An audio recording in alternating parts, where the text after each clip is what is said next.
la sala vacía, burlándose de toda una vida de logros que él y su hermano habían convertido en polvo mientras yo viajaba. Soy Roberto Mendoza, 67 años, subcomisario de policía retirado. Conozco el Código Penal mejor que los nombres de mis medicamentos para la presión arterial.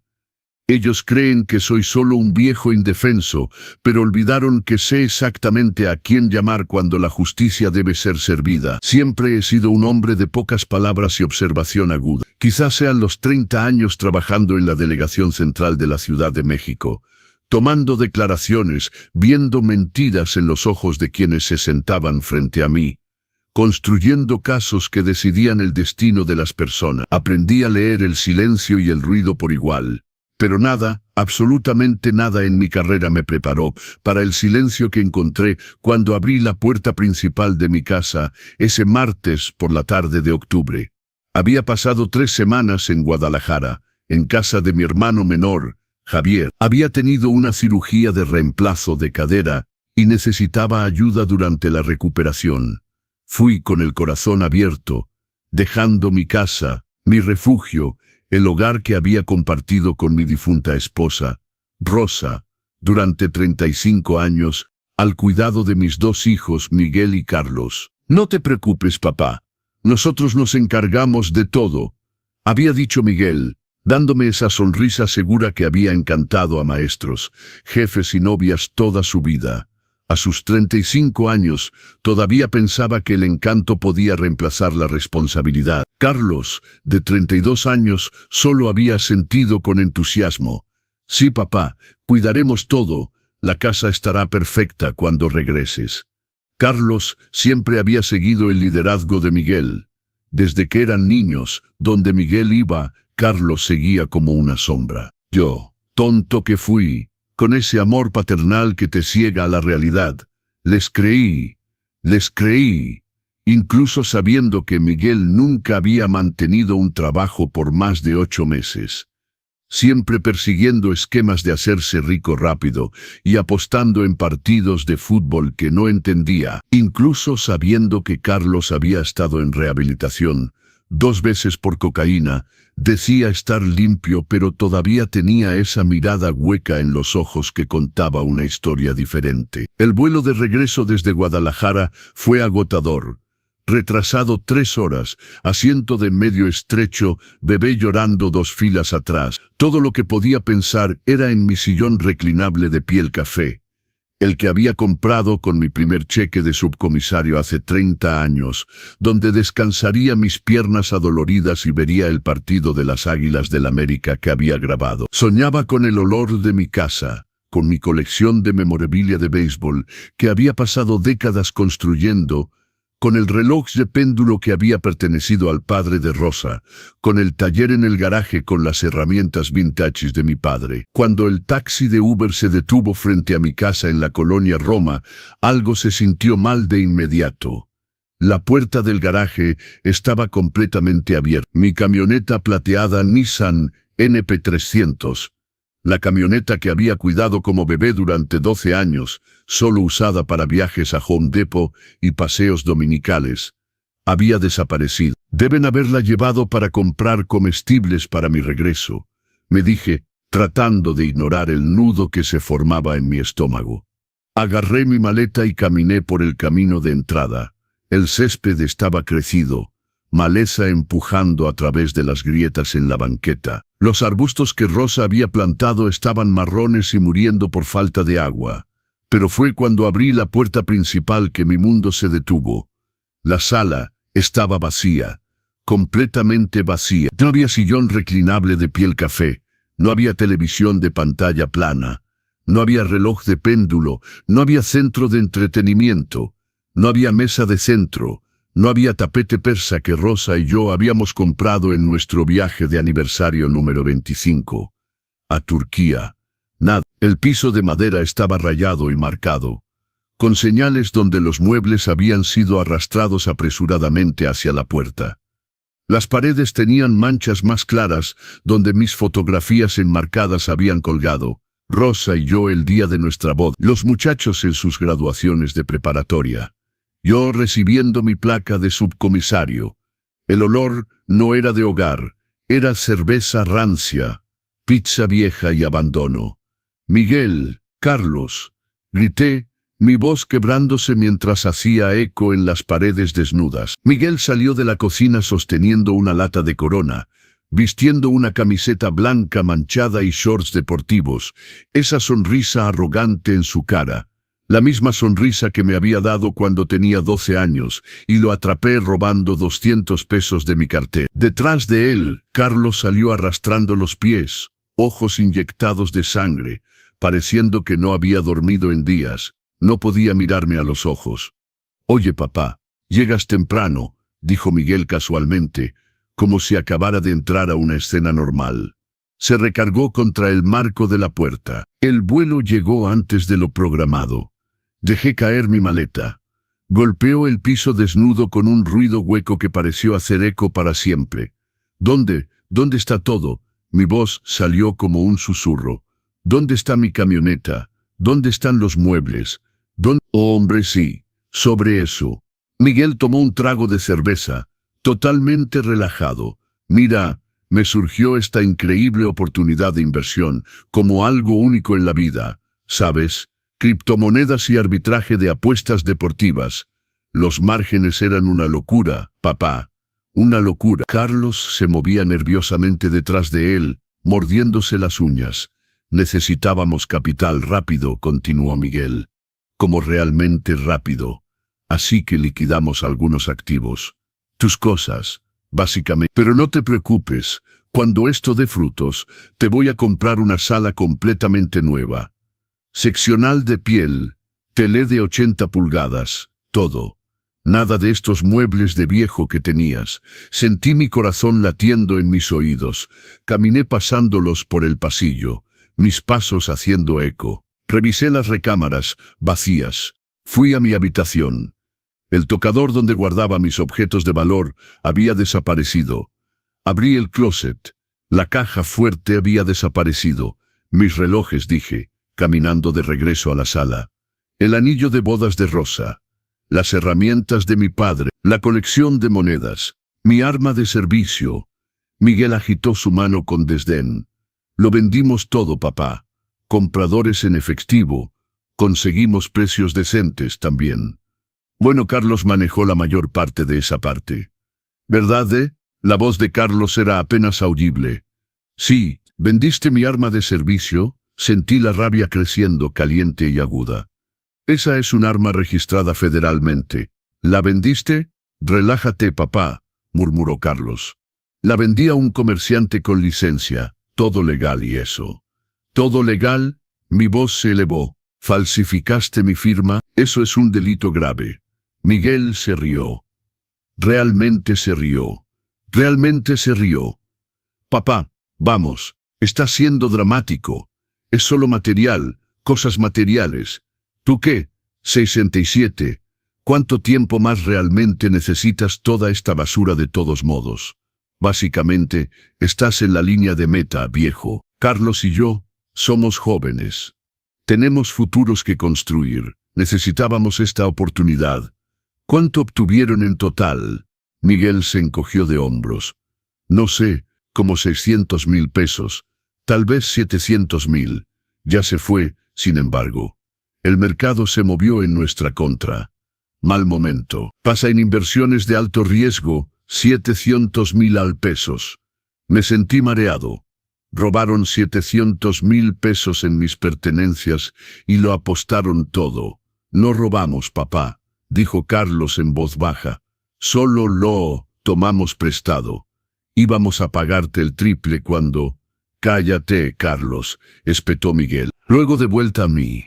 «Mira, papá, sé que estás molesto, pero esto es lo que pasa.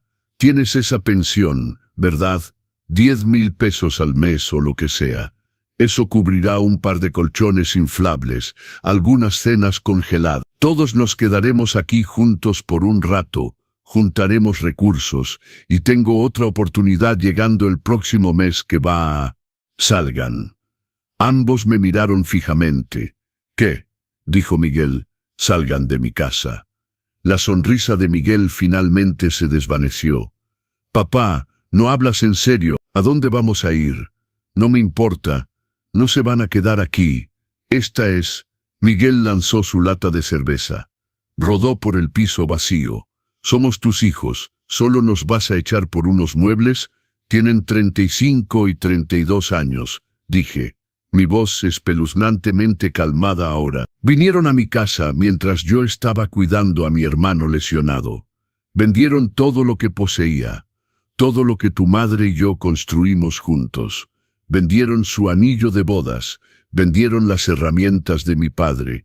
Vendieron recuerdos que no puedo reemplazar. Y están aquí parados tomando cerveza, riéndose de ello. Carlos comenzó a llorar. Papá, lo siento muchísimo. Miguel dijo que iba a funcionar. Dijo que haríamos suficiente para comprarte una casa nueva. No quería hacerlo, pero lo hiciste de todos modos, dije. Ambos lo hicieron. La cara de Miguel se torció con ira. ¿Sabes qué? Bien, nos vamos. Pero no vengas llorando con nosotros cuando estés completamente solo en esta casa vacía, viejo. No nos llames cuando te caigas y no puedas levantarte. Estás eligiendo muebles sobre tu propia sangre. No, dije en voz baja. Ustedes eligieron el juego sobre su padre. Ahora váyanse. No tenemos a dónde ir. Saqué mi teléfono. ¿Qué estás haciendo?, exigió Miguel. Me desplacé a un contacto. Un nombre que había guardado hace años. Comandante Morales, policía de la CDMX. Los ojos de Miguel se abrieron. Papá, no, vamos, presioné llamar. Carlos agarró el brazo de Miguel. Güey, está llamando a Morales, realmente está llamando a Morales. El teléfono sonó una vez, 2 veces. Roberto, ¿eres tú? La voz profunda del comandante Tomás Morales llenó el silencio. Lo puse en altavoz. Tomás, te necesito en mi casa. Colonia Roma, calle Durango 200. Necesito reportar un robo. ¿Robo? ¿Estás bien, Roberto? ¿Qué pasó? Miré fijamente a Miguel, observé su sonrisa arrogante disolverse en pánico. Mis 2 hijos me robaron todo mientras estaba fuera de la ciudad. Vendieron todo, muebles, camioneta, mi arma de servicio. Alrededor de 700,000 pesos en propiedades. Todavía están aquí. Quiero que los arresten. Papá, no. Carlos se lanzó hacia adelante. Por favor, papá, no hagas esto. Miguel agarró mi brazo. Estás fanfarroneando. No enviarías a tus propios hijos a la cárcel. Este es Roberto. La voz del comandante Morales se volvió completamente profesional. ¿Tus hijos todavía están en las instalaciones? No están. No los dejes irse. Estoy a 10 minutos de distancia. Enviando 2 unidades ahora. Gracias, Tomás. Terminé la llamada. Miguel me miró como si estuviera viendo a un extraño. Tú, realmente lo hiciste. Siéntense ambos. Salió mi voz de subcomisario. La voz que había comandado escenas del crimen que había hecho confesar a hombres adultos. Siéntense en el piso. No se muevan, no hablen. A la policía no le gusta que los sospechosos estén de pie cuando llegan. Sospechosos, la voz de Carlos se quebró. Papá, somos tus hijos, eran mis hijos, ahora mismo son criminales en mi hogar. Miguel lo intentó una vez más. Papá, escucha, podemos arreglar esto, conseguiremos trabajos. Te pagaremos mensualmente. Solo llama a Morales de vuelta. Dile que fue un malentendido. Caminé hacia la ventana, miré hacia la calle. A lo lejos ya podía escuchar las sirenas. Tuvieron todas las oportunidades de ser hombres, dije sin voltearme. Les di todo, pagué sus deudas, cubrí sus errores, los saqué de problemas más veces de las que puedo contar. Su madre murió pidiéndome que nunca me rindiera con ustedes. Las sirenas se acercaban cada vez más. Pero ella no está aquí para ver en qué se han convertido. Y no deshonraré su memoria pretendiendo que todavía son los muchachos que ella crió. Esos muchachos murieron en algún lugar del camino. Ya no sé quiénes son ustedes. Luces rojas y azules parpadearon a través de la ventana. Carlos estaba sollozando. Miguel solo se sentó allí aturdido, mientras la realidad finalmente lo golpeaba. La policía venía. Su padre, El hombre que siempre los había salvado había llamado a la policía sobre ellos, y el subcomisario Roberto Mendoza se quedó junto a la ventana viendo su mundo desmoronarse, sabiendo que a veces lo más difícil que un padre puede hacer es dejar que sus hijos enfrenten las consecuencias de sus decisiones. Si estás impactado por la decisión de Roberto, espera hasta que veas lo que pasa después. Dale like a este video y suscríbete a los consejos del abuelo para el resto de esta increíble historia verdadera. Comenta abajo, ¿tendrías el valor de hacer lo que hizo Roberto? ¿Y desde dónde estás viendo? Las patrullas se estacionaron, luces girando, pintando las paredes desnudas de mi sala en rojo y azul alternados. Escuché puertas de autos cerrarse, botas pesadas en la acera, el crepitar de radios policiales. El comandante Tomás Morales entró primero, seguido por 4 oficiales que no reconocí. Muchachos jóvenes, probablemente ni siquiera habían nacido cuando me retiré. Tomás tenía unos 50 años ahora, encaneciéndose en las sienes, pero todavía tenía esa presencia de mando. Lo entrené cuando era un novato verde hace 25 años. Roberto asintió hacia mí con respeto. Luego sus ojos barrieron la habitación vacía. Dios mío, comandante Morales, respondí formalmente. Esta no era una visita social. Miguel y Carlos todavía estaban sentados en el piso donde les dije que se sentaran. Carlos estaba llorando abiertamente ahora, mocos corriendo por su cara. Miguel tenía la mandíbula apretada, tratando de mantener algo de dignidad. ¿Estos son tus hijos?, preguntó Morales, aunque ya lo sabía. Había estado en mi casa para las carnitas asadas. Los había conocido hace años. Lo son. Miguel Mendoza, 35 años, Carlos Mendoza, 32. Ambos residen aquí. Ambos tenían acceso a la casa, mientras estaba en Guadalajara durante 3 semanas cuidando a mi hermano. Morales sacó su libreta, siempre siguiendo el protocolo. Por eso lo había llamado. ¿Qué falta, Roberto?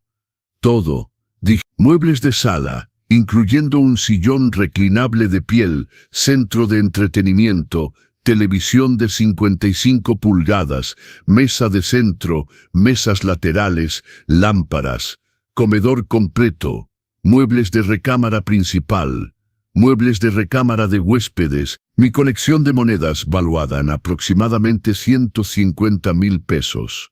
Mi colección de relojes incluyendo un Rolex Submariner, un Omega Speedmaster y mi reloj de retiro del departamento.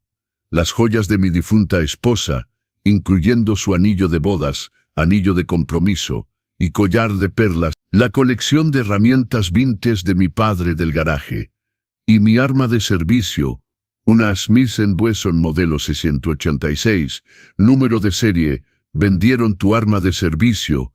La cara de Morales se oscureció. Eso es un delito federal. Conozco la ley, Tomás. Morales se volvió hacia sus oficiales. Sepárenlos. Ustedes 2 lleven al mayor a la unidad 1. Ustedes 2 lleven al menor a la unidad 2. Léanles sus derechos. No los dejen comunicarse. Espera.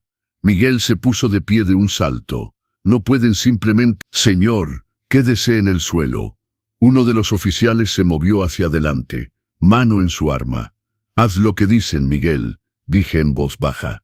Derek estaba hiperventilando. Papá, por favor, no dejes que nos lleven. Devolveremos todo. Nosotros no pueden devolver lo que ya gastaron, dije. Los oficiales se acercaron. Vi cómo jalaban los brazos de Miguel detrás de su espalda, el clic metálico de las esposas cerrándose alrededor de sus muñecas. Luego las de Carlos. Ese sonido. Lo había escuchado miles de veces en mi carrera. Nunca pensé que lo escucharía en mis propios hijos. Estás cometiendo un error, viejo, gritó Miguel mientras lo llevaban hacia la puerta. Vas a arrepentirte de esto. Somos tu familia. No, dije. La familia no se hace esto entre sí. Carlos solo siguió llorando. Lo siento, papá. Lo siento mucho. Por favor, papá, por favor. Pero no respondí. No podía. Morales esperó hasta que estuvieran cargados en las patrullas antes de hablar. Roberto, necesito tu declaración. Pero primero, ¿estás seguro de esto? Una vez que los registremos, una vez que el fiscal vea este caso, abuso de ancianos, robo mayor de 700,000 pesos, transferencia ilegal de armas, están viendo tiempo serio. Prisión estatal, no cárcel del condado. Sé que Miguel tiene antecedentes. Esos arrestos por conducir ebrio, los cargos de cheques sin fondos que lograste que se desestimaran. Esta vez no se va a escapar. Y Carlos con su historial de drogas. Se lo van a comer vivo en el reclusorio norte. También lo sé. Morales estudió mi cara. ¿Qué necesitas de mí, sargento? Necesito que les tires todo el peso de la ley. Necesito que el fiscal acuse todo. Robo mayor, abuso de ancianos, conspiración, cargos de armas, fraude, todo lo que aplique. Necesito que entiendan que lo que hicieron tiene consecuencias. Hecho. Morales tomó notas. Necesitaré que vengas mañana a la delegación, hagas una declaración formal, catalogues todo lo que falta. Necesitaremos números de serie, recibos, fotos si las tienes. Tengo todo documentado. Rosa y yo guardábamos registros de todas nuestras compras, fotos del seguro, todo. Bien. Hizo una pausa. Roberto, tengo que preguntar. ¿Tienes dónde quedarte esta noche? Esta casa está bastante vacía. Miré alrededor de las paredes desnudas, los pisos rayados. Esta es mi casa, Tomás. Me quedo aquí. Ni siquiera tienes una cama. Me las arreglaré. Morales sacó su cartera. Extrajo 4 billetes de 500 pesos. Roberto, solo tómalo. Compra un colchón inflable de Walmart.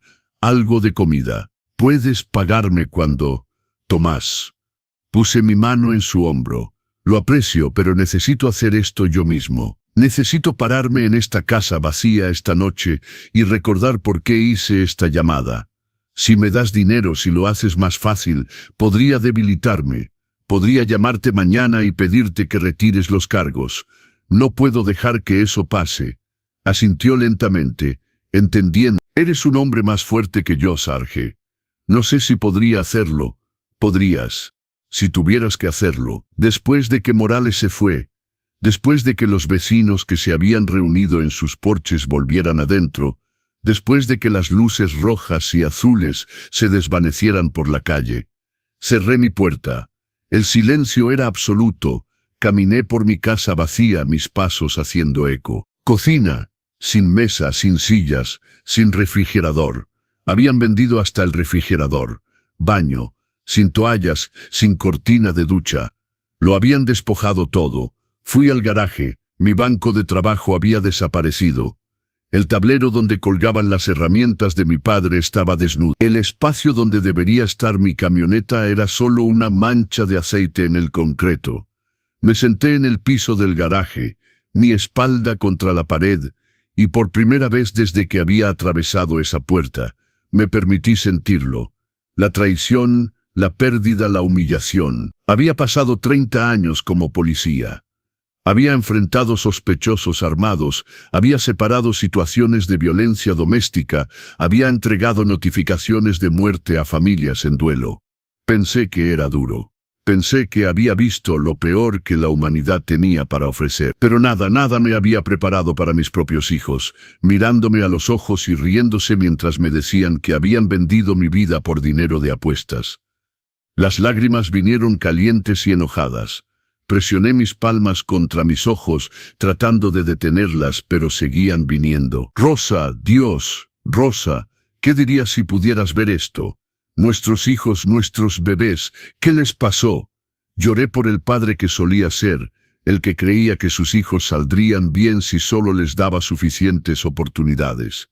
Lloré por Rosa que murió todavía creyendo en ellos. Lloré por los muebles y los relojes, y el anillo de bodas, pero sobre todo lloré por la muerte de la esperanza, porque la esperanza era lo último que se iba, y ahora se había ido.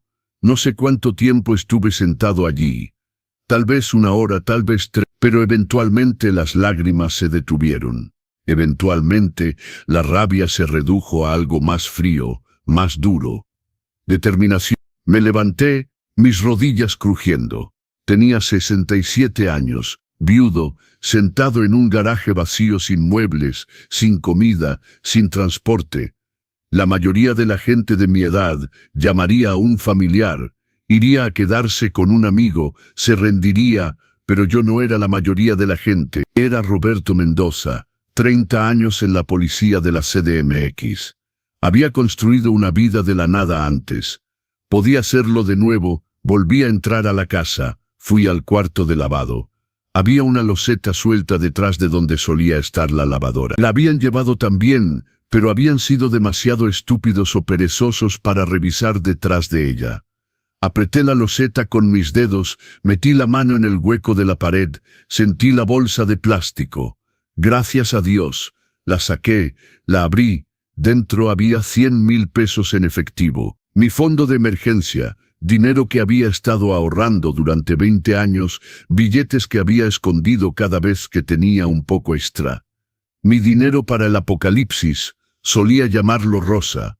También en la bolsa, mi libreta negra. Saqué el libro encuadernado en cuero gastado. Pasé las páginas.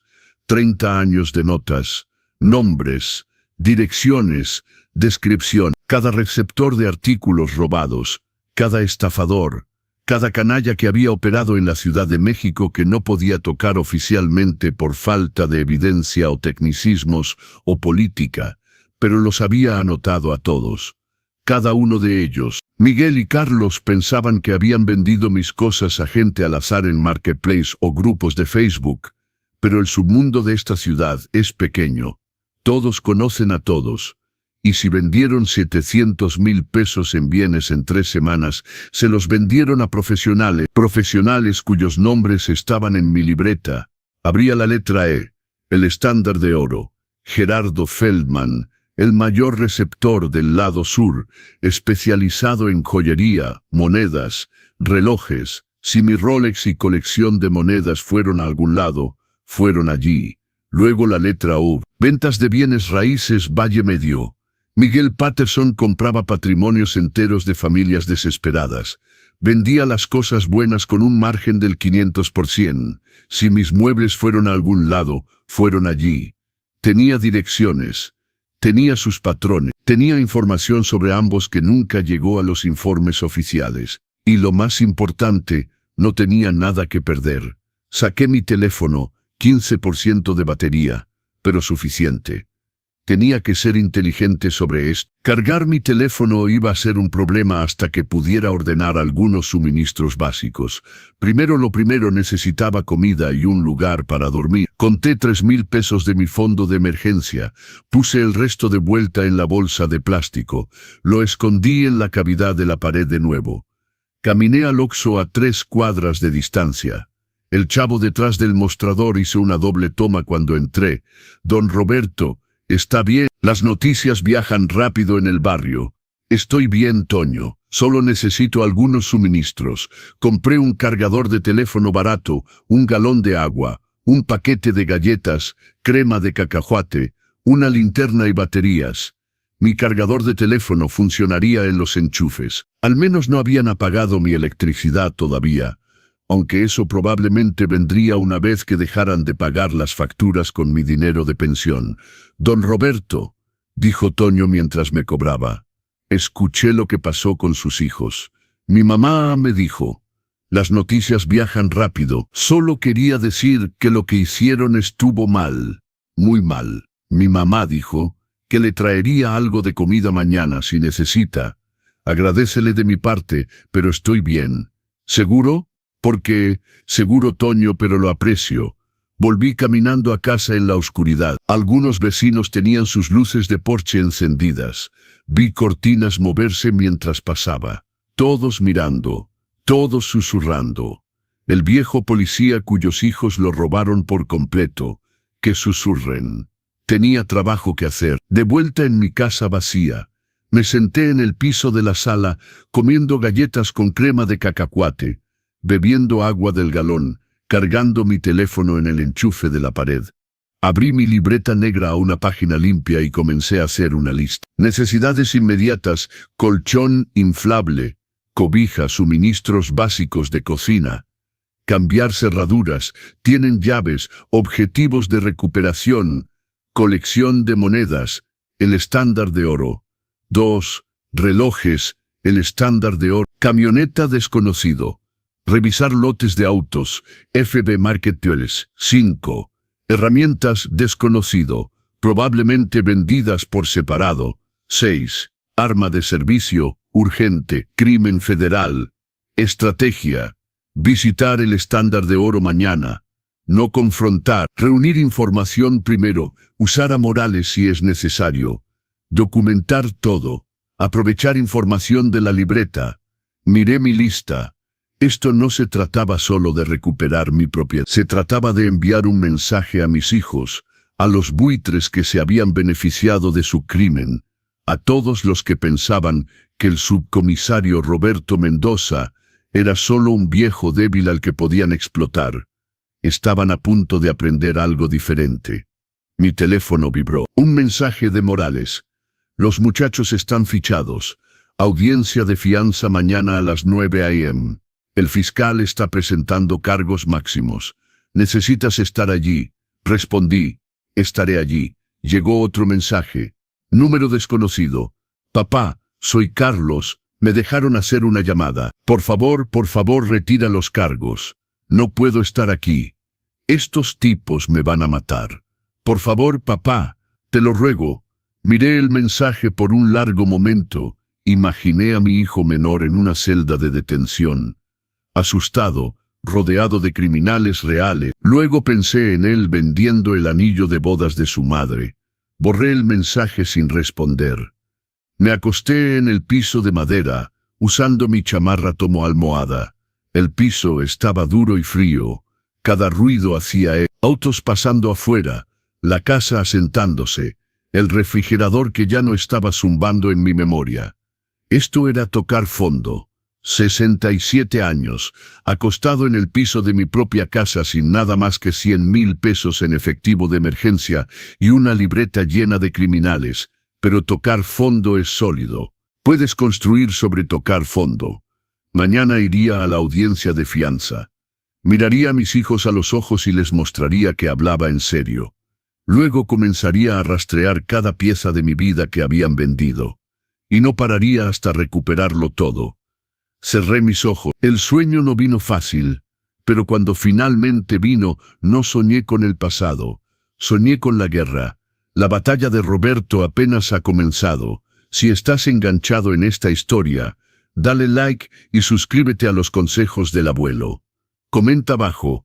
¿Crees que Roberto está haciendo lo correcto? ¿Desde dónde estás viendo? Desperté a las 5:30 de la mañana. Todo mi cuerpo adolorido por dormir en el piso de madera. Mi espalda gritaba cuando me senté.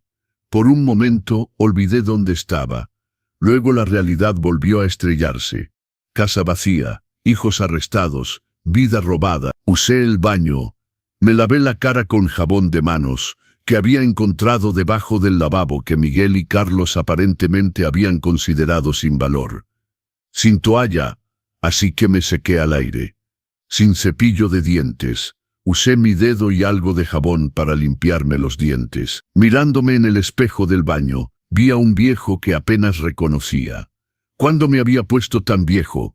Las líneas alrededor de mis ojos, la barba gris, el agotamiento. Pero mis ojos todavía tenían esa mirada de policía, la que hacía confesar a los sospechosos. Me puse la misma ropa del día anterior. Necesitaría resolver la situación de la lavandería más tarde. Mi maleta de Guadalajara todavía estaba junto a la puerta donde la había dejado. Al menos tenía una semana de ropa. Oxxo de nuevo, para café, y un sándwich de desayuno. Toño estaba trabajando el turno de la mañana también. Don Roberto durmió bien. Mi mamá quería que le diera esto. Me entregó un contenedor de Tupperware, tinga de pollo y arroz de la cena de anoche. Dudé, luego lo tomé. Dile gracias. Ella también dijo que si necesita cualquier cosa, lo que sea, solo pregunte.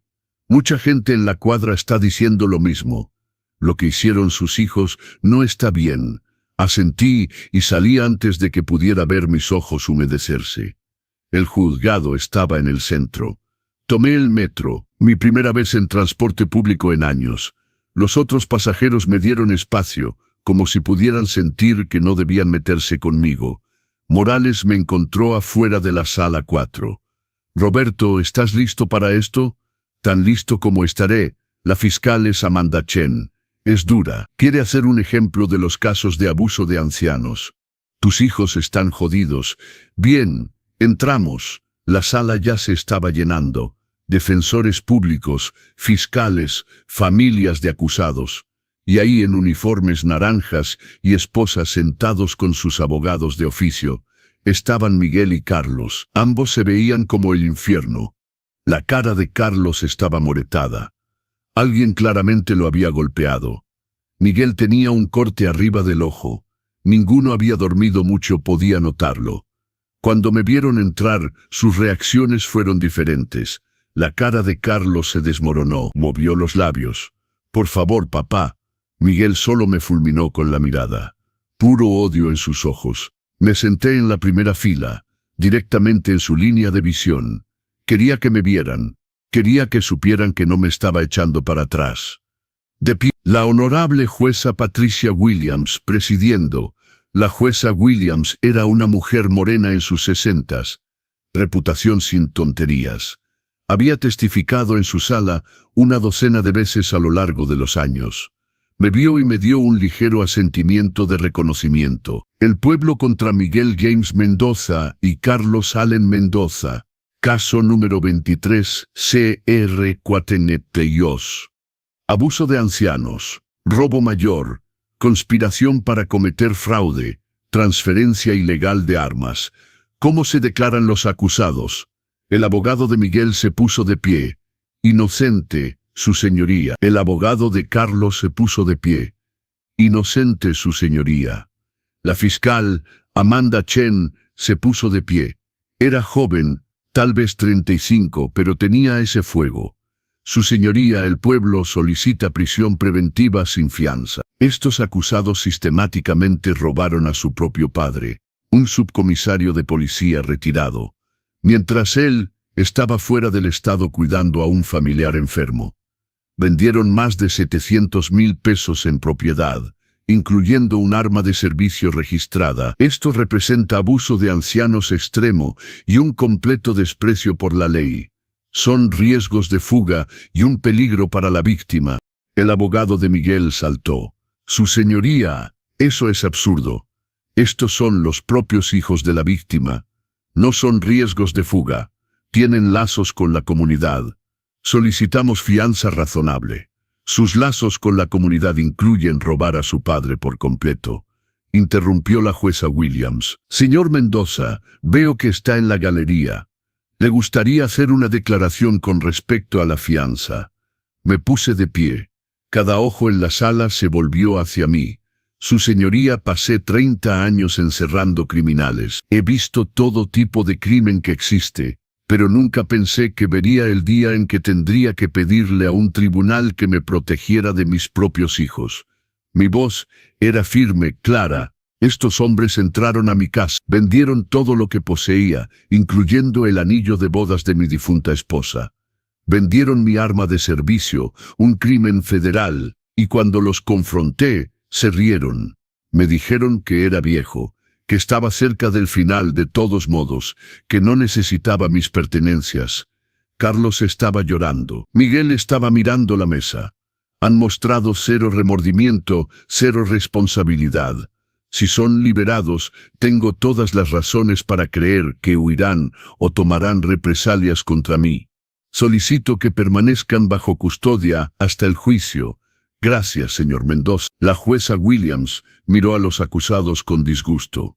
Se niega la fianza. Los acusados permanecerán bajo custodia en el reclusorio norte pendiente de juicio. La próxima fecha de la corte es el 15 de noviembre para audiencia preliminar. Se levanta la sesión. El mazo cayó. No, Carlos se lanzó hacia adelante, pero los alguaciles lo agarraron. Papá, por favor, no dejes que hagan esto. Voy a morir ahí.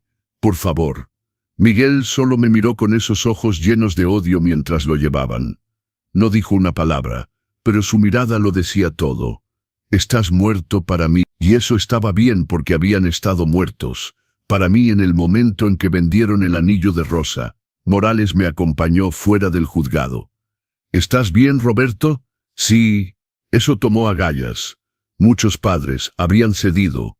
No soy muchos padres. ¿Cuál es tu próximo movimiento? Voy de compras. Primera parada, Walmart. Compré un colchón inflable, una bomba, una almohada, una cobija, 2 sábanas, suministros básicos de cocina, platos baratos, vasos, cubiertos, una pequeña cafetera, artículos de tocador, un teléfono prepagado barato en caso de que mi teléfono regular se muriera. Siguiente parada, Home Depot. Cerraduras nuevas para todas las puertas. El tipo en el mostrador trató de venderme una cerradura electrónica elegante. Solo dame la mejor cerradura mecánica que tengas. Sin electrónica, sin apps, solo metal y pine. Las instalé yo mismo cuando llegué a casa. Me tomó 3 horas. Mis manos no son tan firmes como solían ser, pero lo logré. Puerta principal, puerta trasera, puerta del garaje, llaves nuevas. Las llaves de Miguel y Carlos ahora eran inútiles. Para cuando terminé, eran las 4. Instalé el colchón inflable en mi habitación. Lo hice con las sábanas nuevas. No era mi colchón King Pillow Top, pero serviría. Comí la tinga de pollo de la señora Patterson fría, sentado en mi colchón inflable. Estaba deliciosa. Tendría que agradecerle apropiadamente. Luego saqué mi libreta negra y mi laptop. Gracias a Dios, no habían encontrado mi laptop, que había llevado conmigo a Guadalajara. Era hora de ir de cacería. Abrí Facebook Marketplace y comencé a buscar. Busqué herramientas antiguas Ciudad de México. Busqué muebles vintage Ciudad de México. Busqué monedas Ciudad de México. Busqué Rolex Ciudad de México. Después de 2 horas de desplazarme, lo encontré. El juego de cepillos de carpintero vintage Stanley de mi padre listados por 12,000 pesos por un vendedor llamado Ventas de Bienes de Miguel. La ubicación, Ventas de Bienes Raíces Valle Medio. Te tengo. Busqué más. Encontré mi mesa de centro listada por mi centro de entretenimiento por 9,000 pesos, mi mesa de comedor por 18,000 pesos. Todo de Ventas de Bienes Raíces Valle Medio. Miguel Patterson pensó que podía simplemente revender mi vida en Facebook, como si fuera cualquier otra venta de bienes. Estaba equivocado. Tomé capturas de pantalla de todo. Documenté los precios, los listados, las marcas de tiempo. Luego abrí mi libreta a la página de Miguel Patterson. Miguel Patterson, 48 años, dueño de Ventas de Bienes Raíces Valle Medio. 2 ubicaciones, una en Coyoacán, una en Tlalpan. Divorciado, 3 hijos, pagos de manutención infantil, siempre tarde. Problema de juego, debe dinero a gente muy desagradable del lado sur. Ha estado comprando bienes robados durante 15 años, pero siempre logra evitar el enjuiciamiento porque es inteligente con el papeleo. Pero yo había estado observándolo durante años. Sabía cosas sobre Miguel Patterson que podrían terminar con su negocio y su libertad. Levanté mi teléfono y llamé a Morales. Tomás, soy Roberto. Encontré mis muebles. ¿Dónde? Ventas de Bienes Raíces Valle Medio. Miguel Patterson. Tiene al menos 6 piezas listadas en Facebook Marketplace. Ahora mismo. Conseguiré una orden. No, todavía no. Quiero manejar esto a mi manera primero. Roberto, Tomás, confía en mí. No voy a hacer nada ilegal. Solo quiero hablar con Miguel, de policía criminal. Hacerle saber con qué está tratando. Si no coopera, entonces conseguimos la orden. Silencio en la línea. 48 horas, dijo finalmente Morales. Tienes 48 horas para hacerlo a tu manera. Después de eso, lo traigo. Eso es todo lo que necesito. A la mañana siguiente, me vestí cuidadosamente.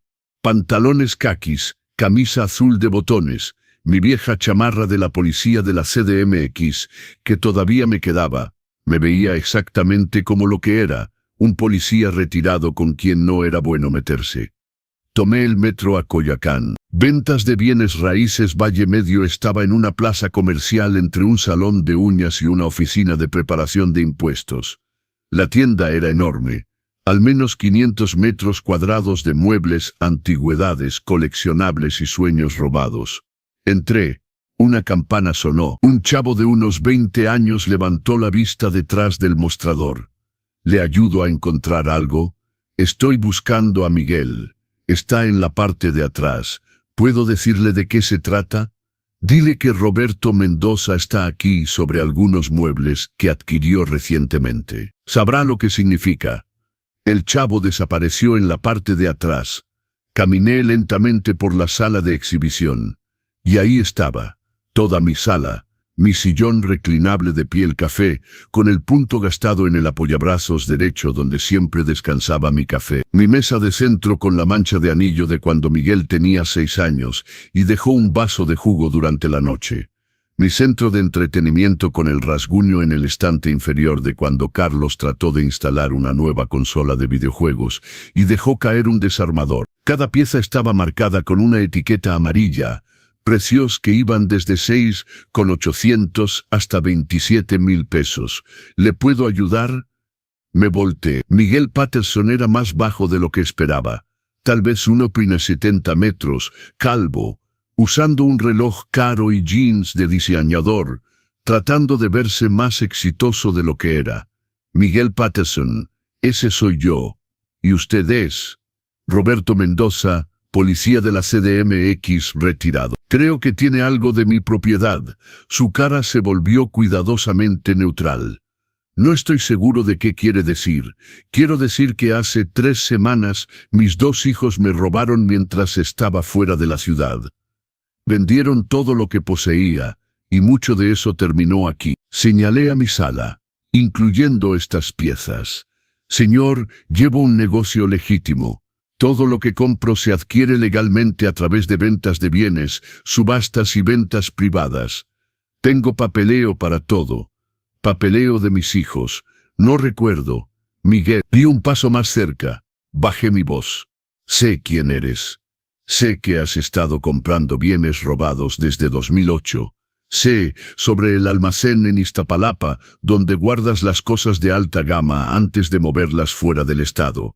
Sé sobre tus deudas de juego. Sé sobre el dinero que le debes a la gente de Tony Greco. Todo el color se drenó de su cara. También sé, continué, que al comandante Tomás Morales no le gustaría nada más que conseguir una orden para este lugar y para tu almacén. Una llamada mía y toda esta operación se cierra. Perderás todo.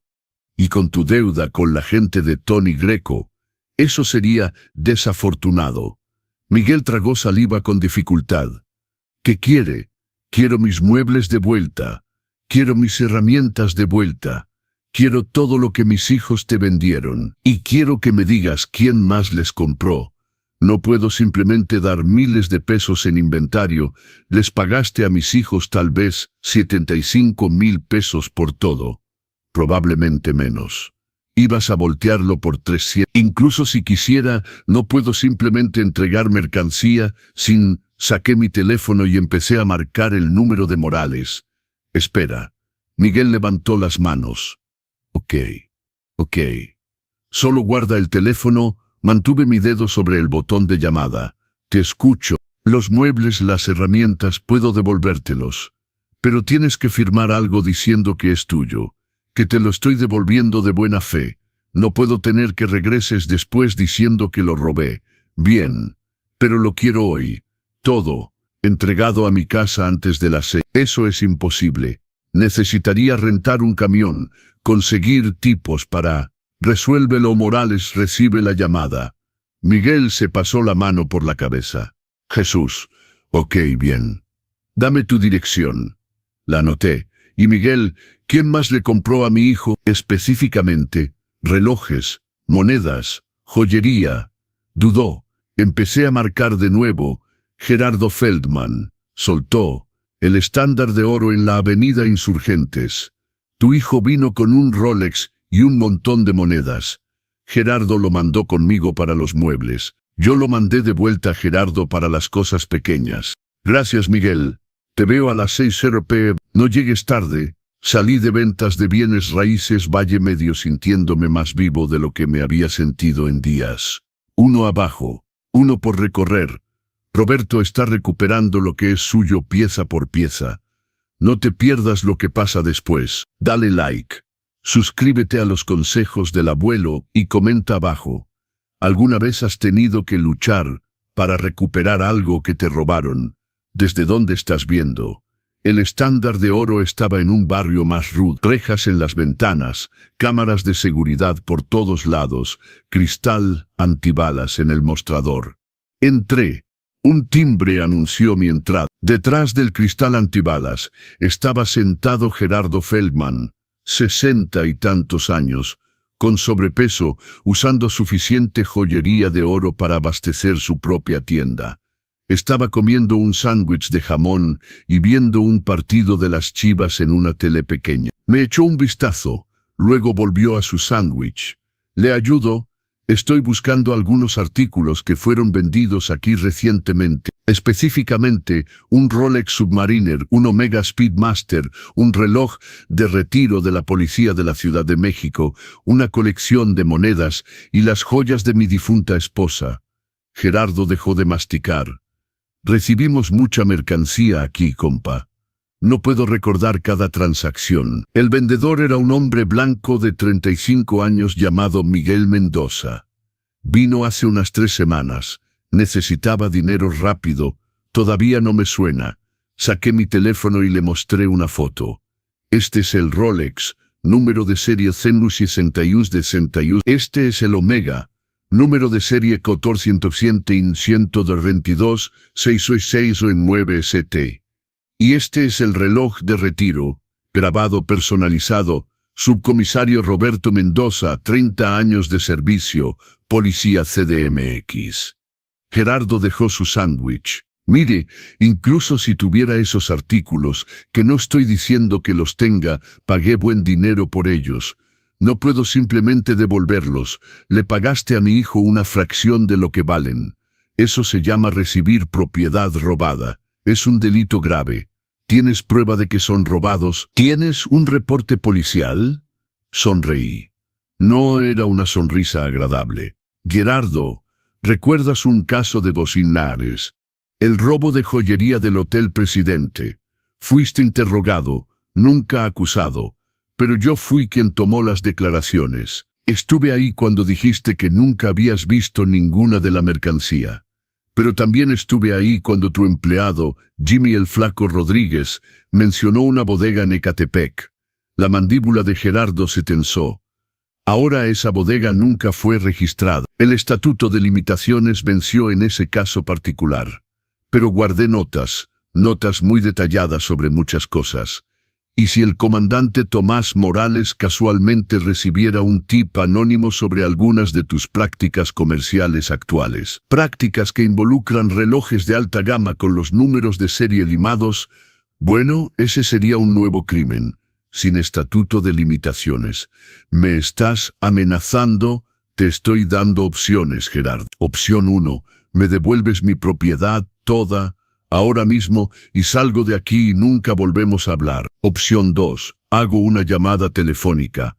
Y para mañana en la mañana este lugar está repleto de policías y agentes federales, porque mi arma de servicio, un arma registrada federalmente, también fue vendida. Y apuesto a que pasó por aquí también. La cara de Gerardo pasó de rojo a blanco. ¿Tu hijo te vendió un arma? Una Smith & Wesson modelo 686, revólver, transferida ilegalmente sin documentación apropiada. Eso es jurisdicción de la Secretaría de Seguridad Federal, Gerardo. Ellos no juegan. Se puso de pie, caminó a la habitación de atrás sin decir palabra. Esperé, mi corazón latiendo. Este era el momento. O volvería con mis cosas, o volvería con una escopeta. 5 minutos después, regresó con una tina de plástico. La puso en el mostrador con un golpe pesado. Esto es todo lo que tu hijo me vendió. Relojes, monedas, joyas y sí, el arma. No sabía que era pieza de un policía, lo juro. Las joyas también. Todo. Deslizó la tina por la ventana de seguridad.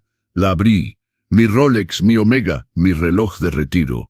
Los anillos de rosa, los 3. Su collar de perlas, mi colección de monedas todavía en su estuche de exhibición. Y envuelta en un trapo, mi modelo sentí mi garganta cerrarse. Levanté el anillo de compromiso de Rosa.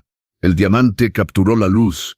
Ella lo había usado durante 35 años. Nunca se lo quitó hasta el día que murió. Y mis hijos lo habían vendido por dinero para drogas. Gracias, Gerardo. Mi voz salió rasposa. Solo vete de aquí. Y estamos a mano, ¿verdad? No mencionas mi nombre a nadie. Estamos a mano, pero Gerardo, si alguna vez me entero de que le compraste a otro hijo desesperado robando a sus padres, te voy a enterrar. ¿Entiendes? Asintió. Salí de El Estándar de Oro cargando todo lo que había perdido. Bueno, casi todo. Todavía necesitaba mi camioneta. A las 5:45 p.m., un camión de mudanza se detuvo frente a mi casa. Miguel Patterson se bajó con 2 tipos, ambos grandes, ambos viéndose incómodos. Don Roberto, trajimos todo, los muebles, las herramientas, todo. Durante la siguiente hora, observé mientras traían mi vida de vuelta a mi casa. El sillón reclinable de piel volvió a su lugar en la sala. La mesa de centro. El centro de entretenimiento. La mesa y sillas del comedor. El marco de mi cama y colchón. El tocador.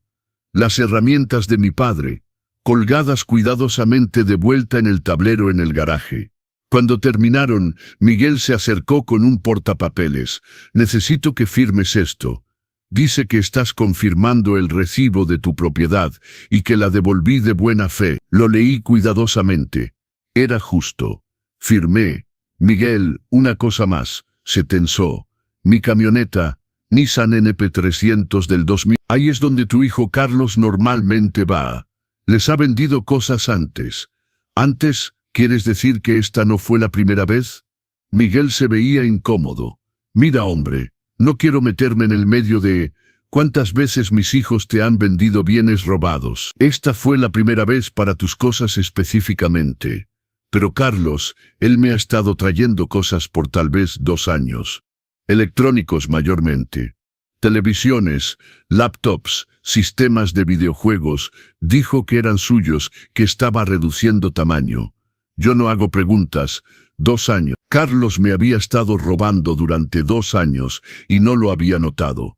Sal de mi casa, Miguel. No discutió. Para las 8:00 p.m. Mi casa se veía casi normal de nuevo. Los muebles estaban de vuelta. Las herramientas estaban de vuelta. Mis objetos de valor estaban seguros en mi caja fuerte de dormitorio. Una caja fuerte que no habían encontrado porque estaba empotrada en la fundación de concreto y escondida detrás de un panel falso. Me senté en mi sillón reclinable, y solo respiré. Lo había hecho en menos de 48 horas. Había recuperado casi todo. Pero mientras estaba sentado ahí mirando mi sala, me di cuenta de que algo era diferente. La casa se sentía igual, pero yo me sentía diferente. Ya no era el mismo hombre que había salido para Guadalajara. Ese hombre había sido suave, había sido un tonto, había estado ciego a la naturaleza parasitaria de sus propios hijos. El hombre sentado en esta silla ahora era más duro, más frío, más solo. Mi teléfono sonó. Morales. Roberto, solo quería actualizarte. Tus hijos están oficialmente acusados. El juicio está programado para febrero. Los defensores públicos están presionando por un acuerdo de culpabilidad, pero la fiscal no está cediendo. Están viendo de 5 a 7 años si son condenados. 5 a 7 años. Miguel tendría 40 cuando saliera. Carlos tendría 37. Roberto, ¿todavía estás ahí? Sí, estoy aquí. ¿Estás bien con todo esto? ¿Todavía podemos? Estoy bien con esto, Tomás. Gracias por la actualización. Colgué. 5 a 7 años. ¿Serían hombres diferentes cuando salieran? ¿La prisión los rompería o los reconstruiría? No lo sabía. Todo lo que sabía era que había hecho lo único que podía hacer. Los había responsabilizado. Por primera vez en sus vidas, estaban enfrentando consecuencias reales por sus acciones. Y si eso me hacía un mal padre, que así fuera. Mejor un mal padre que un tonto muerto. Cerré mis ojos y dejé que el agotamiento se apoderara. Mañana rastrearla mi camioneta. Mañana descubriría los siguientes pasos. Pero esta noche dormiría en mi propia cama, en mi propia casa, rodeado de mi vida recuperada. Y eso era suficiente.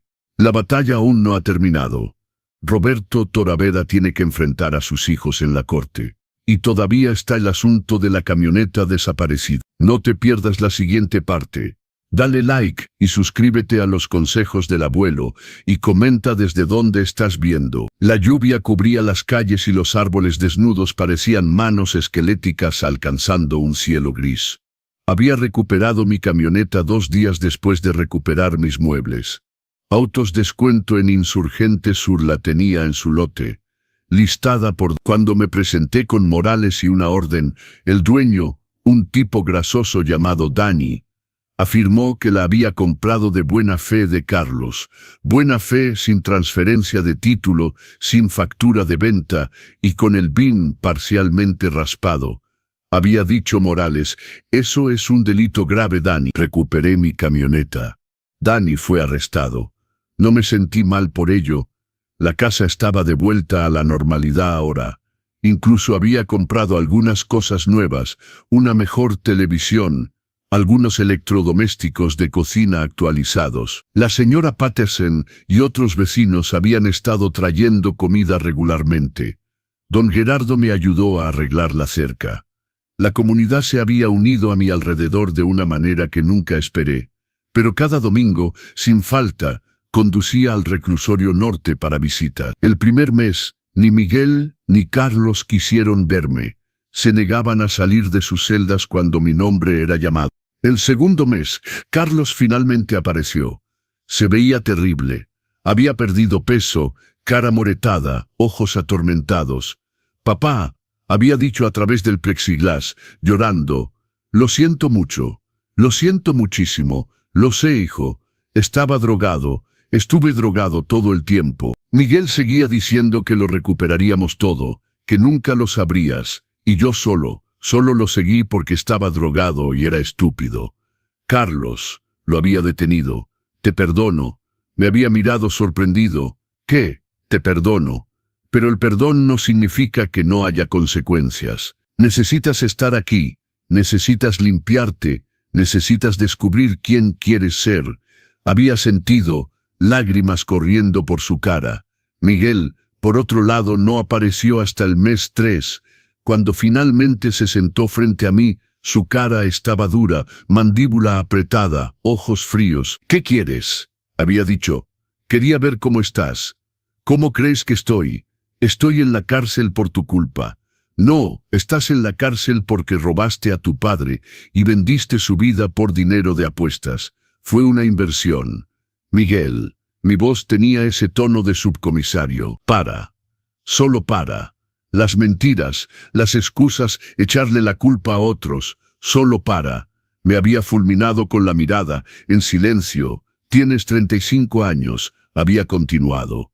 «Y nunca has tomado responsabilidad por nada en toda tu vida.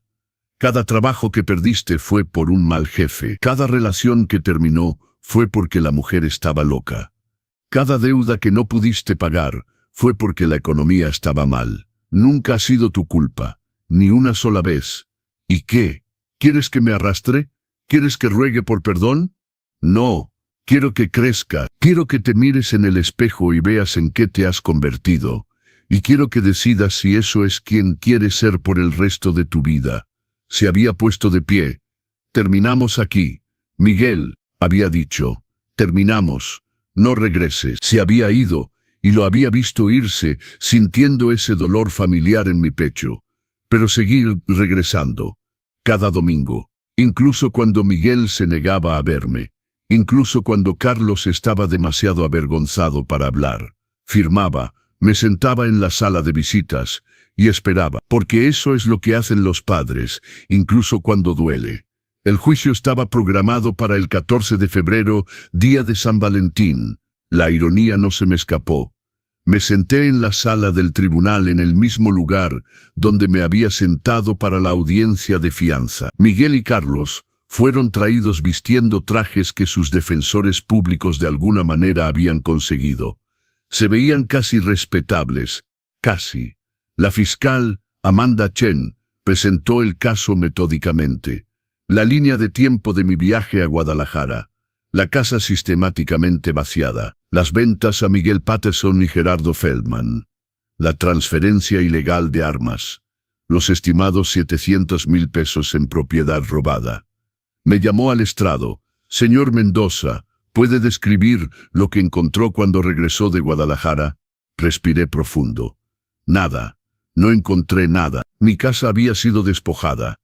Todo lo que mi esposa y yo habíamos construido durante 35 años de matrimonio se había ido, y cuando confrontó a sus hijos, Miguel se rió. Me dijo que era viejo, que estaba cerca del final de todos modos, que no necesitaba mis pertenencias. Carlos se quedó ahí parado y no dijo nada. ¿Cómo lo hizo sentir eso?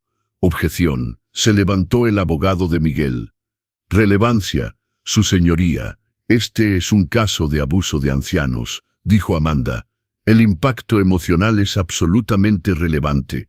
Se permite, señor Mendoza, puede responder. Miré a mis hijos. Carlos estaba llorando en silencio. Miguel solo miraba la mesa. Me hizo sentir como si hubiera fallado como padre, dije en voz baja. Como si todo lo que les había enseñado sobre honor, respeto, responsabilidad, no hubiera significado nada. Me hizo sentir como un tonto por amarlos. La sala estaba en silencio.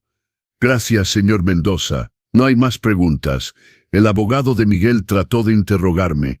Trató de pintarme como un padre vengativo que quería venganza, que estaba exagerando la angustia emocional. Señor Mendoza, ¿no es cierto que tiene una pensión sustancial y que no estaba realmente en angustia financiera? Tengo una pensión de 12,000 pesos al mes. Mi pago de la casa era 7,000. Servicios eran 3,000. Gastos médicos eran 4,000. Eso me dejaba 5,000 para comida, gasolina y todo lo demás. Y mi hijo robó lo poco de ahorros que tenía, pero no estaba sin hogar. No se estaba muriendo de hambre. No, pero estaba durmiendo en un piso de madera en una casa vacía que mis propios hijos habían saqueado. ¿Eso cuenta como angustia, licenciado? Hasta la jueza sonrió ligeramente ante eso.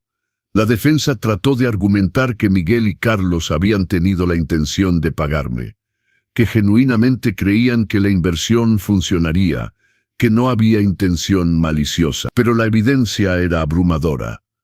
Los listados de Facebook Marketplace. El testimonio de Miguel Patterson y Gerardo Feldman, ambos dados inmunidad a cambio de su cooperación. Los mensajes de beso entre Miguel y Carlos, discutiendo cuánto podrían conseguir por las cosas del viejo. El jurado deliberó por menos de 3 horas. Culpable en todos los cargos. La sentencia fue 2 semanas después. La jueza Williams miró a Miguel y Carlos con disgusto. He estado en este estrado He visto hijos robar a padres por desesperación, por adicción, por enfermedad mental. Pero esto fue calculado. Esto fue cruel. No robaron para sobrevivir, robaron para apostar. Miró a Carlos. Señor Carlos Mendoza, usted tiene un problema de drogas documentado. Si bien eso explica sus acciones, no las excusa. Es sentenciado a 4 años en prisión estatal, con elegibilidad para un programa de rehabilitación de drogas después de cumplir 18 meses. Si completa el programa exitosamente, el resto de su sentencia se cumplirá en libertad condicional. Carlos asintió, llorando. Luego miró a Miguel. Señor Miguel Mendoza, usted no tiene excusa. Sin adicción, sin enfermedad mental, sin circunstancias atenuantes. Robó a su padre por pura egoísmo y codicia. Es sentenciado a 7 años en prisión estatal. También se le requerirá pagar restitución completa a su padre al ser liberado, cantidad a determinar en un procedimiento civil separado. La cara de Miguel se puso blanca. 7 años, y considérese afortunado de que no sea más. Alguacil, remuevan a los acusados. Mientras los llevaban, Carlos me miró una última vez. Lo siento, papá. Lo siento muchísimo. Asentí. Miguel no miró hacia atrás. Definitivamente, si estás emocionalmente invertido en el viaje de Roberto, no estás solo. Dale like, suscríbete a los consejos del abuelo, y deja un comentario abajo. ¿Crees que las sentencias fueron justas? ¿Desde dónde estás viendo? Pasaron 2 años. La vida se asentó en un nuevo ritmo. Me uní a un grupo de apoyo para víctimas de abuso de ancianos. Resultó que éramos muchos. Comencé a hacer voluntariado en un centro comunitario, enseñando una clase de educación financiera para personas mayores, enseñándole a la gente cómo protegerse de estafadores, de miembros de familia que podrían aprovecharse. Conté mi historia una y otra vez, y cada vez que la contaba, dolía un poco menos. La señora Patterson me presentó a su club de lectura. Empecé a leer de nuevo, algo que no había hecho desde que Rosa murió. Don Gerardo y yo empezamos una tradición de desayunos los domingos por la mañana en la fonda local, hablando de todo y de nada. Estaba construyendo una vida diferente a la que había imaginado, pero una vida de todas formas. Carlos fue aceptado en el programa de rehabilitación de drogas de la prisión, después de 18 meses, justo como la jueza había prometido.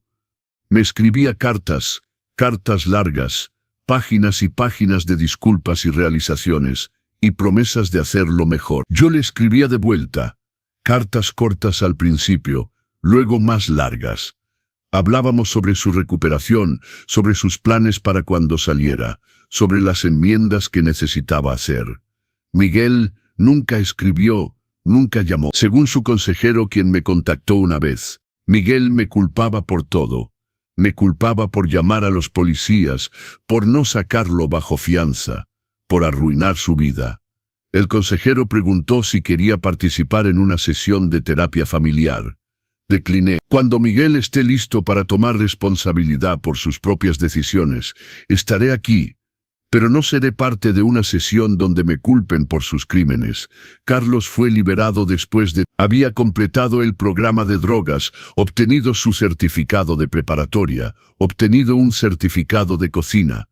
Lo recogí del centro correccional una fría mañana de marzo. Salió caminando vistiendo ropa donada, cargando una bolsa de plástico con sus pertenencias, viéndose más delgado pero más saludable de lo que lo había visto en años. Hola papá, hola hijo.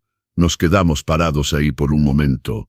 Luego soltó la bolsa y me abrazó. Realmente me abrazó.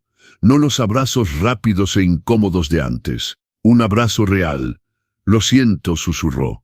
Lo siento muchísimo. Lo sé, vámonos a casa.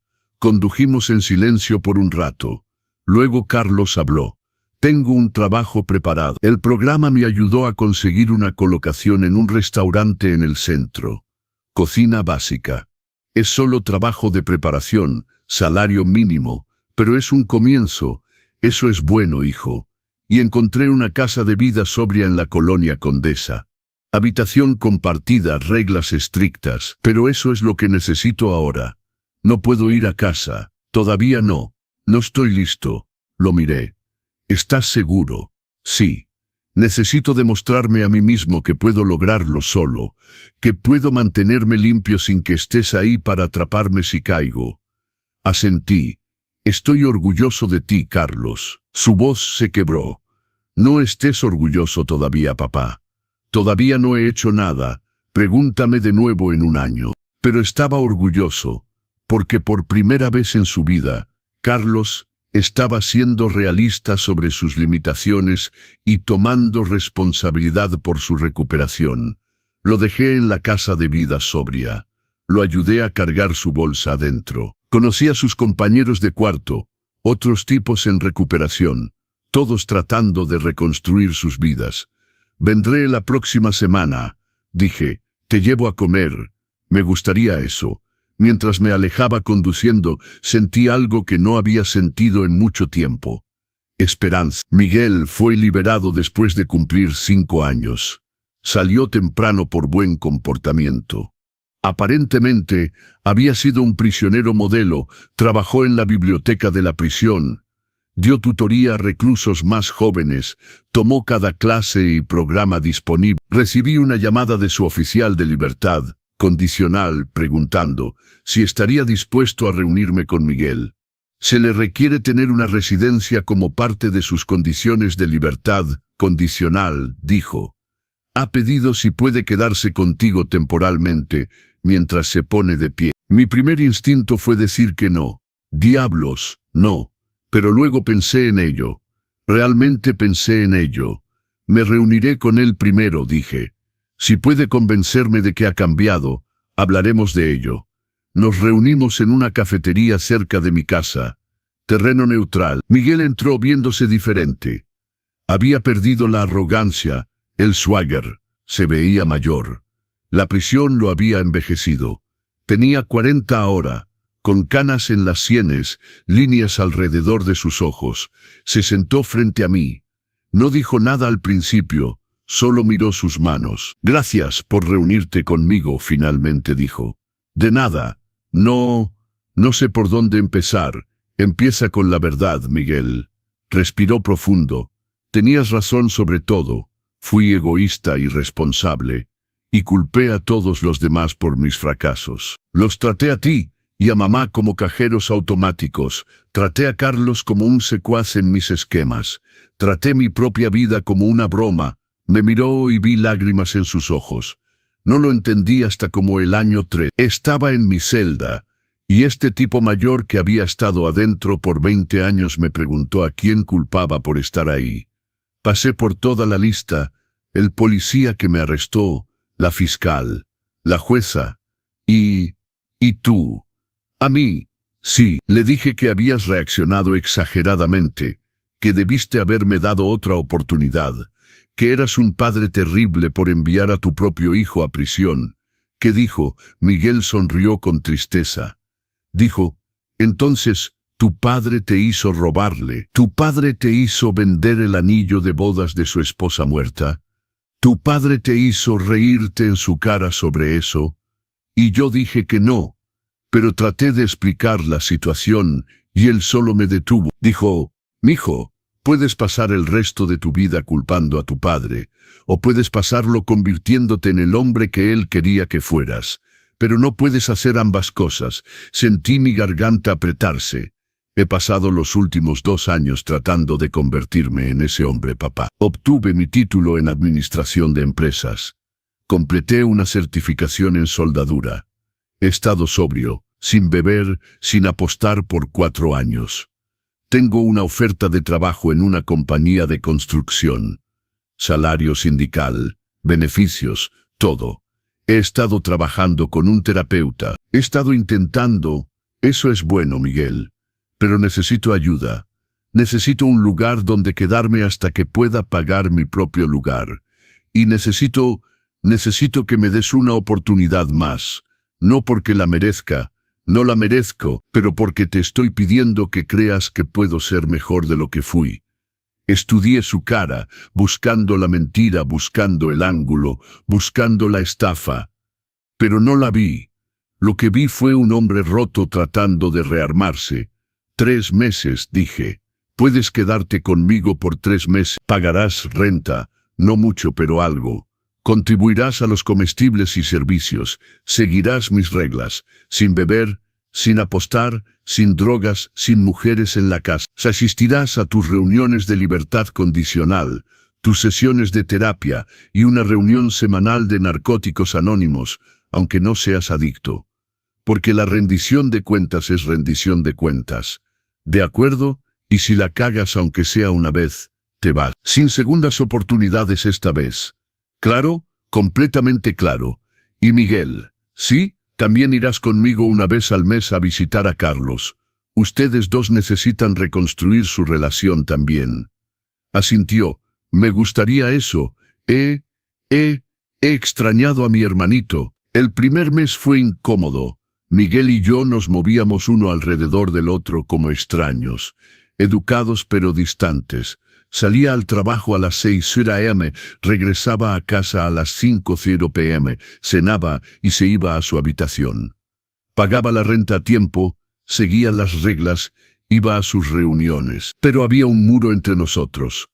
Años de dolor y traición y decepción. Fue Carlos quien rompió el muro. En la cena del domingo, una nueva tradición donde ambos muchachos venían a mi casa. Carlos miró a Miguel y dijo: «Necesitas disculparte con papá. De verdad disculparte». Miguel se veía incómodo. «Ya me disculpé en la cafetería. No te explicaste. Eso es diferente a disculparse. Miguel, solo hazlo. Te sentirás mejor. Confía en mí». Miguel dejó su tenedor. Me miró: «Papá, lo siento. Siento haber robado de ti. Siento haber vendido el anillo de mamá. Siento haberme reído de ti cuando estabas herido y asustado. Siento haberte culpado cuando fui arrestado.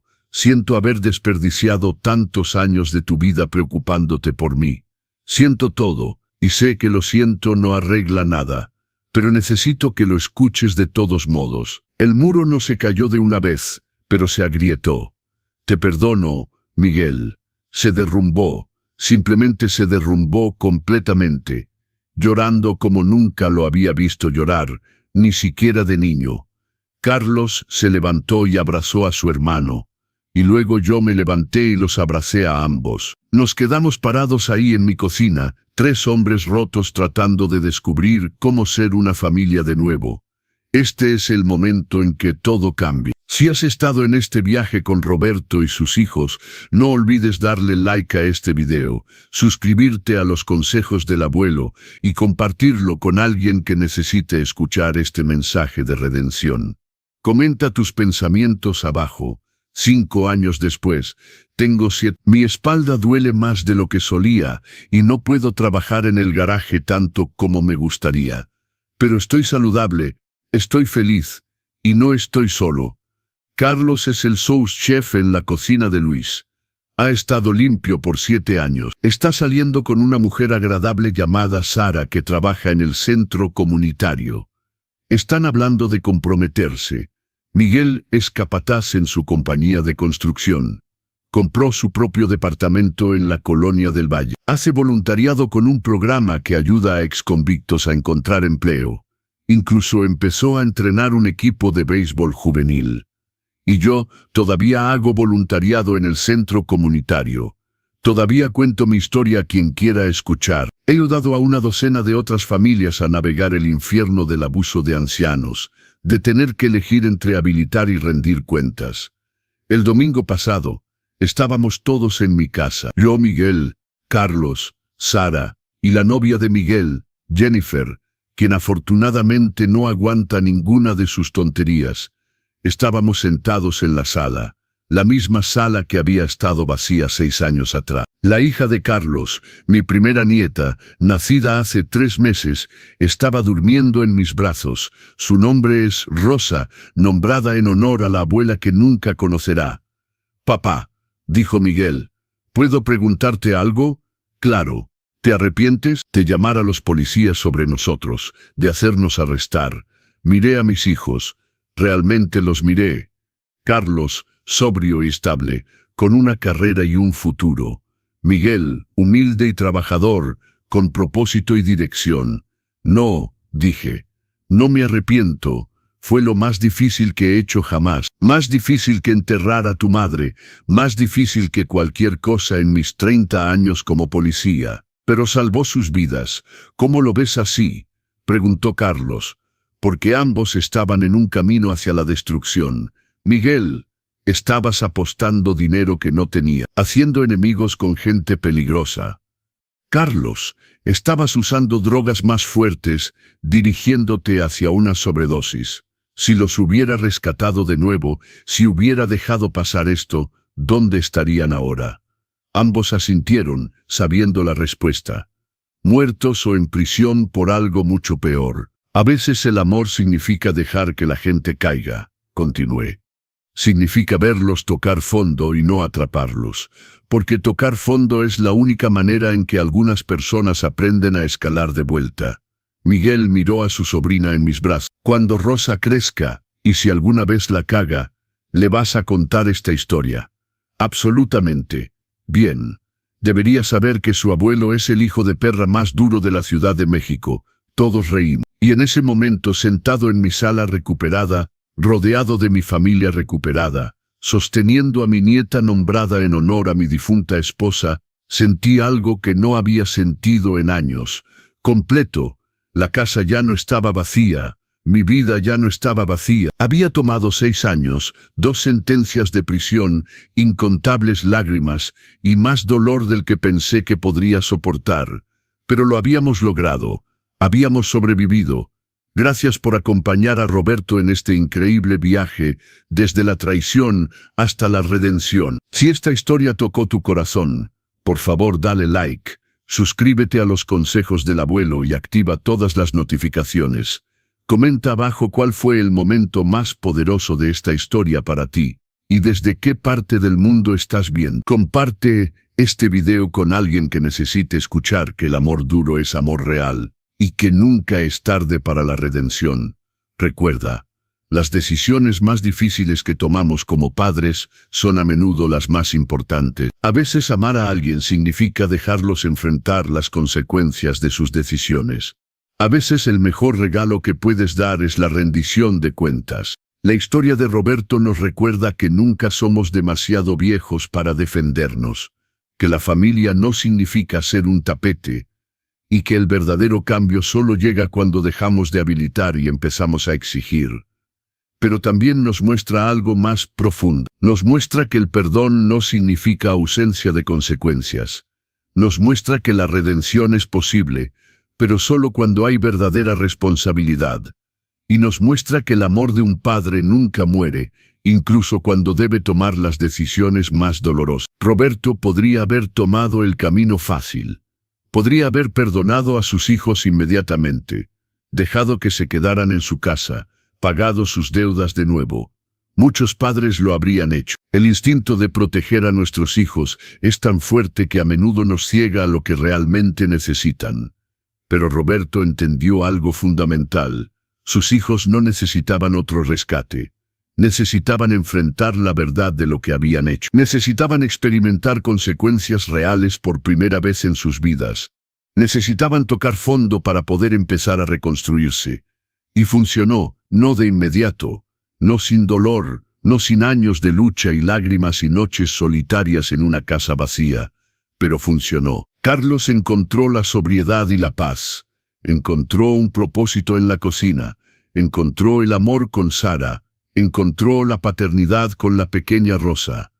Pero nada de eso hubiera sido posible si Roberto hubiera continuado habilitando su adicción. Miguel encontró la humildad y la responsabilidad. Dejó de culpar al mundo por sus problemas y finalmente se miró en el espejo. Encontró el trabajo honesto.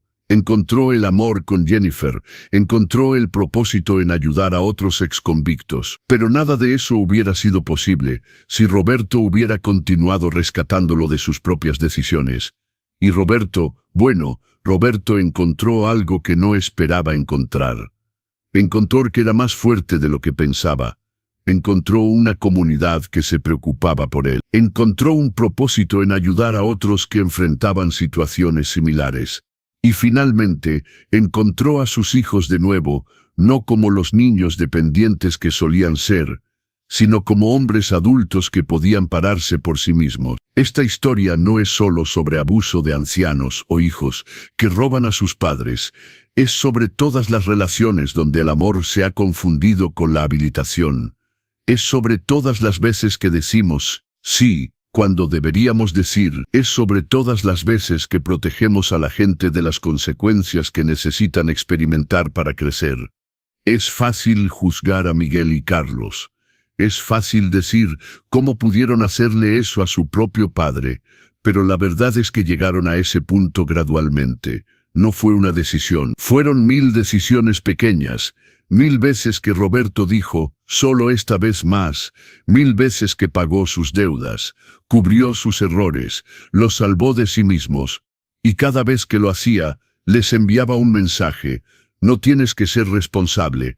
Yo te cuidaré. Tus acciones no tienen consecuencias reales, hasta que finalmente ese mensaje los llevó a creer que podían robar 700,000 pesos de su padre y salirse con la suya. Roberto tuvo que romper ese ciclo. Y la única manera de romperlo era con consecuencias reales, consecuencias que dolieron, consecuencias que cambiaron todo. Pero aquí está lo hermoso. Roberto nunca dejó de ser su padre. Nunca dejó de amarlos. Cada domingo en el reclusorio norte, incluso cuando no querían verlo, estaba allí. Porque eso es lo que hacen los padres. No los rescató. No hizo el camino más fácil. No retiró los cargos. Pero estuvo presente. Estuvo disponible. Y cuando finalmente estuvieron listos para hacer el trabajo real de cambiar, estaba ahí para apoyarlos. Esa es la diferencia entre el amor duro y el abandono. El amor duro dice, enfrentarás las consecuencias de tus acciones, pero no las enfrentarás solo. Estaré aquí, no para rescatarte, sino para caminar contigo mientras te rescatas a ti mismo. Y eso es exactamente lo que Roberto hizo. Ahora, si estás viendo esto y te encuentras en una situación similar, ya sea como el padre de Roberto o incluso como Miguel o Carlos, aquí está lo que necesitas saber. Si eres el padre, no estás solo. Miles de padres enfrentan esto cada día, y está bien poner límite. Está bien decir que no. Está bien dejar que tus hijos adultos enfrenten consecuencias. No te hace un mal padre. Te hace un padre sabio que ama a sus hijos lo suficiente como para dejarlos crecer, incluso cuando ese crecimiento es doloroso. Si eres el hijo, no es demasiado tarde. Miguel pasó años culpando a su padre antes de finalmente aceptar la responsabilidad. Carlos tuvo múltiples recaídas antes de finalmente encontrar la sobriedad. El cambio real es posible, pero solo comienza cuando dejas de culpar a otros y empiezas a mirarte honestamente en el espejo. La historia de Roberto también nos enseña sobre la importancia de la comunidad. Cuando perdió todo, sus vecinos se presentaron. La señora Patterson trajo comida. Don Gerardo ayudó con la cerca. Toño del Oxo mostró bondad. El comandante Morales aplicó la ley pero con compasión. Ninguno de ellos podía devolverle sus posesiones robadas. Ninguno de ellos podía reparar la relación con sus hijos. Pero todos le mostraron que no estaba solo. Y eso importó. Si conoces a alguien pasando por algo así, no necesitas tener todas las respuestas. No necesitas arreglarlo. Solo necesitas presentarte. Un plato de comida. Una palabra amable. La voluntad de escuchar sin juzgar. Esas pequeñas cosas importan más de lo que sabes. Y finalmente, esta historia nos enseña sobre la esperanza. Cuando Roberto se sentó en ese piso de garaje vacío, llorando, probablemente no podía imaginar el final de esta historia. Probablemente no podía imaginar un día en que sus hijos serían hombres responsables, en que tendría una nieta llamada Rosa, en que su familia estaría junta de nuevo. Pero llegó ese día. Tomó 6 años, pero llegó. Entonces, si estás en ese piso de garaje ahora mismo, metafóricamente hablando, si estás en el punto más bajo, rodeado de las ruinas de lo que solía ser tu vida, ten esperanza. El camino de vuelta es largo y difícil. Habrá días en que quieras rendirte. Habrá días en que te cuestiones si hiciste lo correcto. Pero si te mantienes firme, si mantienes tus límites, si amas lo suficiente como para dejar que las personas que amas enfrenten las consecuencias que necesitan enfrentar, puede haber otro lado. Roberto lo encontró. Carlos lo encontró. Incluso Miguel eventualmente lo encontró. Y tú también puedes. La pequeña Rosa, durmiendo pacíficamente en los brazos de su abuelo en esa sala, reconstruida, representa más que solo una nueva generación. Representa la esperanza, representa la posibilidad de que los ciclos puedan romperse. Representa que las familias rotas pueden sanar, no volviendo a como eran antes, sino convirtiéndose en algo nuevo, algo más fuerte forjado a través del fuego de las consecuencias y la redención. Cuando Roberto mira a su nieta, probablemente piensa en todas las lecciones que quiere enseñarle, sobre la responsabilidad, sobre la integridad, sobre enfrentar las consecuencias, sobre el verdadero significado del amor. Y algún día, cuando sea lo suficientemente mayor, le contará esta historia, la historia de cómo sus padres casi destruyeron todo, de cómo su abuelo tuvo que tomar la decisión más difícil de su vida, de cómo todos encontraron su camino de vuelta el uno al otro. Y tal vez, solo tal vez, esa historia la ayudará a tomar mejores decisiones. Tal vez la ayudará a entender que las acciones tienen consecuencias. Tal vez la ayudará a entender que el verdadero amor a veces significa dejar ir. Eso es lo que hace que esta historia sea tan poderosa. No es solo sobre una familia, es sobre todas nuestras familias, todas nuestras luchas con el amor y los límites, con la habilitación y el empoderamiento, con el perdón y la rendición de cuentas. Es sobre la verdad eterna de que a veces lo más amoroso que podemos hacer es lo más difícil, y que la redención, cuando finalmente llega, es mucho más dulce porque fue ganada, no regalada. Entonces, gracias, Roberto, donde sea que estés, por tener el coraje de hacer lo correcto. Gracias por mostrarnos que el amor duro es amor real. Gracias por demostrar que nunca es demasiado tarde para poner límites, nunca es demasiado tarde para exigir responsabilidad y nunca es demasiado tarde para la redención. Y gracias a ti por ver esta historia completa. Si te ha movido, si te ha hecho pensar, si te ha dado esperanza o claridad o coraje, entonces compártela.